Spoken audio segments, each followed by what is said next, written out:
Welcome to this explainer. Today, we're scaling our perspective all the way up from standard single GPU mechanics to a massively powerful multi-device scale-out architecture. So if you've ever wondered how heavy workloads are systematically divided and conquered across an entire cluster of hardware, well, you're exactly in the right place. Let's dive in. Here's our architectural blueprint for mastering how workloads get split across multiple GPUs. We're going to cover the data parallel strategy, how to batch workloads, memory movement, common software patterns, the tiered execution hierarchy, and then wrap up with a holistic evaluation. All right, part one, the data parallel strategy, scaling the workload. Let's start right at the foundation with the master blueprint for multi-GPU execution. When you're dealing with multiple GPUs, your go-to strategy is almost always data parallelism. What this means is that every single GPU in your system is running the exact same kernel, literally the same grid configuration. But, and here's the catch, they're each running it on their own unique, independent slice of the partitioned input data. It's like taking a massive global vector, giving the first half to GPU 0, the second half to GPU 1, and letting them process their chunks totally independently before you combine the results back on the host. Now, what I find truly fascinating about this architecture is what it means for your existing knowledge. You see, inside each individual GPU, the standard single-device execution model still applies perfectly. From the hardware's perspective, each GPU operates completely independently. It's scheduling blocks on its own SMs, managing its own warps, and using its own cores.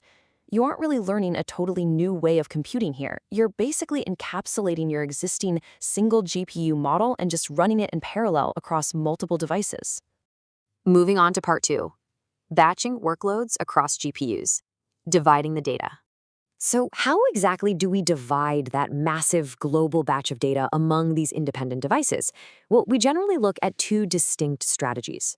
If your GPUs are homogeneous, meaning they're the exact same model and processing cost is uniform across the board, you just use equal-sized batches. You take the global batch, divide it by the number of GPUs, and you're good to go. Super clean, right? But if you have a heterogeneous setup, say a brand new A100 sitting right next to an older, less powerful card, equal batches are a terrible idea. The A100 is just going to sit there idle, waiting for the slower card to catch up. In that scenario, you'd use a load-balanced approach. You either hand more data to the faster GPU right up front, or you set up a host-side work queue, so GPUs can just pull new mini-batches the second they finish their current task. And optimization doesn't just stop at the host level. Even within a single GPU's assigned slice, you can actually break that work down even further into smaller mini-batches. Why do this? Well, it lets you overlap your data transfer with computation, and it seriously reduces your peak memory needs on the device. Basically, each one of these mini-batches simply corresponds to an individual kernel launch. Part 3, Memory, Movement, and Streams, the physical data pipeline. Okay, to process all these batches efficiently, we really need to tightly orchestrate the physical movement of memory. And the most crucial point here is mastering this precise 4-step sequence for every single device. First, you tell the host which device to target, usually with a command like set device. Second, you allocate memory and copy that specific slice of data from the host CPU over to the device. Third, you launch the kernel. And fourth, you copy those results right back from the device to the host. This pipeline is what turns our data parallel strategy into actual physical action, and it runs independently for every GPU in the system. Now, to keep things flowing and prevent bottlenecks in that pipeline, you absolutely have to utilize asynchronous streams. By launching your memory copies and your kernels into streams, you're making sure the GPU's copy engine and its computation cores are working at the exact same time. So while one chunk of data is crunching away on the streaming multiprocessors, the next chunk is already flying across the PCI bus. That's how you keep your hardware fully saturated. Part 4, 2 multi-GPU software patterns, orchestrating the execution. In practice, you usually have to pick between two common architectural patterns for the host software. The first is what we call one host thread controls all. This is exactly what it sounds like. A single main loop on the CPU iterates through all your GPUs, sets the device, manages the memory, and launches the kernels. It's definitely the simpler implementation. The second pattern is one process per GPU. In this setup, which, by the way, is the absolute standard for distributed deep learning frameworks like PyTorch, every single GPU gets its own dedicated host process. The data is already pre-partitioned before the process even boots up. But here is a highly reassuring fact, and honestly a really cool part of all this. Regardless of which orchestration pattern you choose on the host side, the actual execution code running on the individual GPU remains absolutely identical. You're simply feeding each instance its own portion of the data.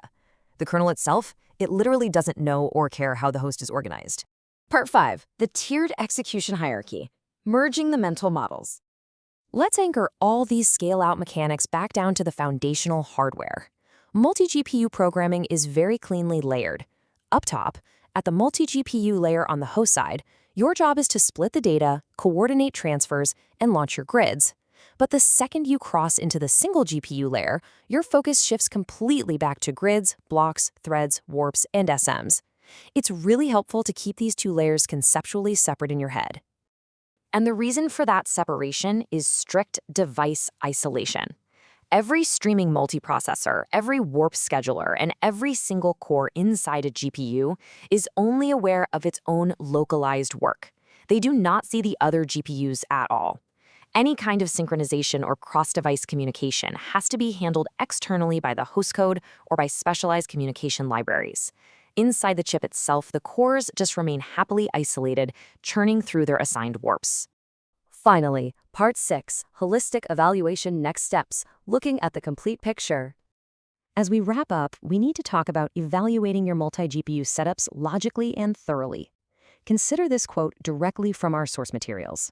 Performance tuning typically means choosing grid and block sizes to fully use SM resources, ensuring each block has enough threads or warps and good memory access patterns. The huge takeaway here is that scaling out to multiple GPUs does not give you a free pass to ignore the single GPU fundamentals. If you've got a badly optimized kernel with poor warp occupancy and messy memory access, running it on 4 GPUs doesn't fix it. It just gives you 4 badly optimized workloads. So, thank you for exploring this architecture with us. As your next step, you really need to evaluate your workload holistically. You have to balance your high-level data parallelism and batching strategies with those strict foundational memory limits and single GPU latency constraints. It is a true top-to-bottom tuning process. I'll leave you with this final thought. Take a hard look at your current architecture. Are your batch sizes and memory streams actually fully optimizing every single layer of your hardware hierarchy? Or are valuable resources just sitting there idle? Take that question back to your codebase.